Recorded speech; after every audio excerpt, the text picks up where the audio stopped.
أوضحت تقارير إعلامية أن الجزائر تواصل رفضها طلب المغرب السماح لبعثة المنتخب الوطني المغربي لكرة القدم بالسفر جوا مباشرة من المغرب إلى مدينة قسنطينة الجزائرية للمشاركة في النسخة المقبلة من كأس إفريقيا للاعبين المحليين.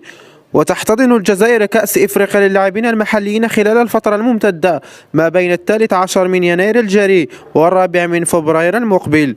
وأشارت المصادر نفسها إلى أن الجزائر قد توافق على الطلب المغربي شريطة أن تتنقل البعثة المغربية عبر طائرة تابعة للخطوط التونسية وليس للخطوط المغربية. من جهته أكد مصدر مسؤول بالجامعة الملكية المغربية لكرة القدم في تصريحاته بأن الجهاز الوصي على الكرة المغربية لم يتوصل بأي جديد حتى الآن، وتنتظر جامعة الكرة قرار الكونفدرالية الإفريقية لكرة القدم الكاف لحسم موضوع مشاركة المغرب في الشان من عدمه.